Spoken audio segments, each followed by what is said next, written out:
Welcome back, students. We'll have a quick recapitulation of whatever we have studied for our annual exam in this session for our final exam. So the first chapter that we have come across was the establishment of the Mughal Empire.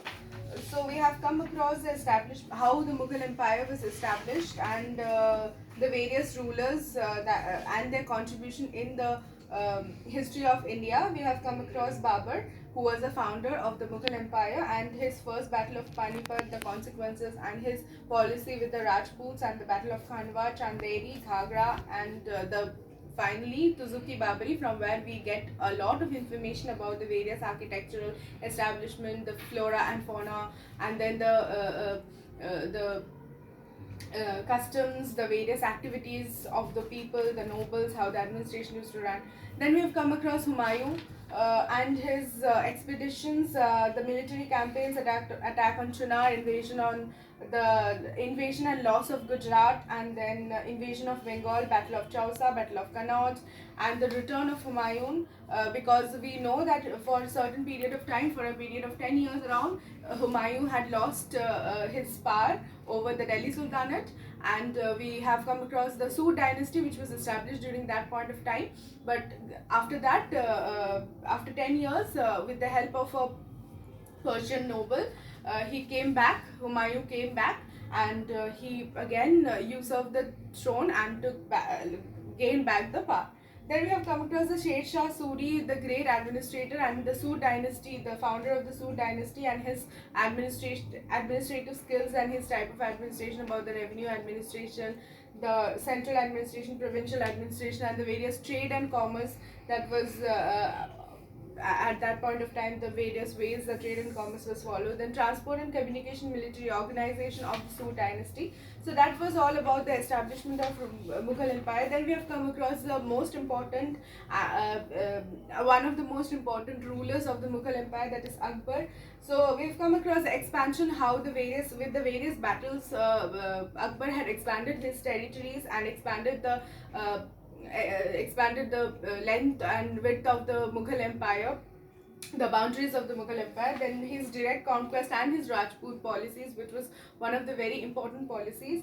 And then he, as an administrator, we have also come across the various administrative skills: the provincial administration, central administration, and revenue administration, military administration.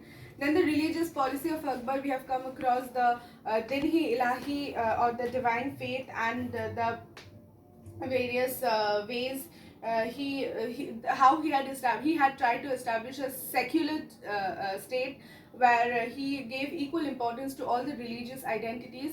And so we have also come across the cultural developments under Akbar, and the literature and the art and architecture, music and paintings.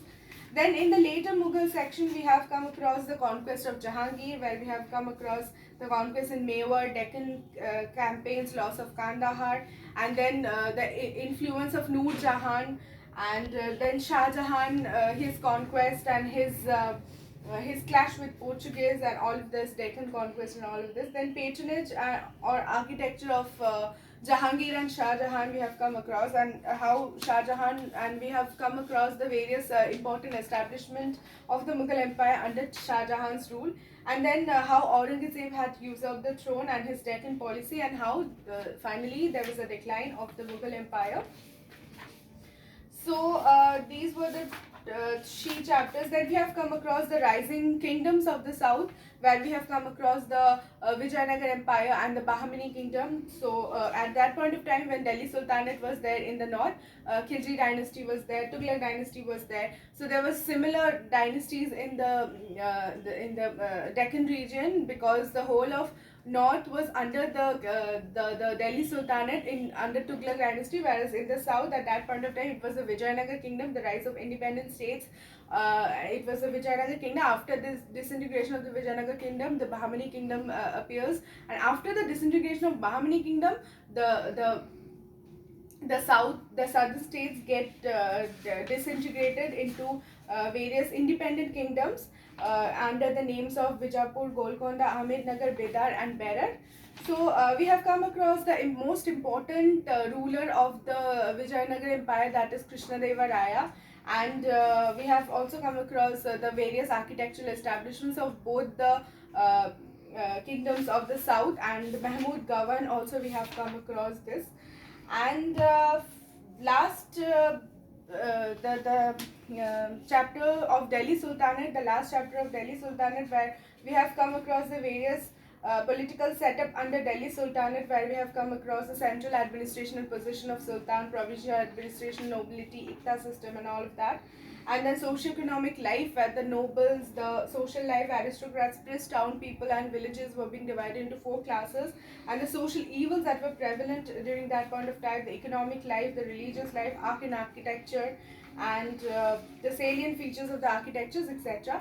So that is all about the history portion. In the civics portion, we have the directive principles of state policy, where we have come across how the directive principles of state policy are cannot be we cannot move to the court and are not justiciable. We cannot move to the court if we do not have we like if we feel that this particular directive principle of state policy is being not implemented by the state, unlike the fundamental rights for which we can move to the court. And then we can also we have come across the differences between the fundamental rights and the directive principles of state policy, and the various principles of directive principles of state policy, the general principles, economic principles, and the various Gandhian principles which has influenced the various directive principles of state policy, and the ones which have already been implemented, like Project Tiger, the SCs and ST, the schedule, the acts against atrocities, against the acts of atrocities against this SCs and STs, the various preservation of those, the Scheduled Castes and the Scheduled Tribes Preservation of Atrocities Act, and then Equal Remuneration Act, and all of this that were already implemented. Then we have come across the various significance of the directive principles of state policy. That will be the whole syllabus have been recapitulated, and I hope you have understood the chronology, and you have also made up the mind mapping of what was happening one after another. That's what we have studied for our annual term. So that will be all. All the best for your exam. Thank you.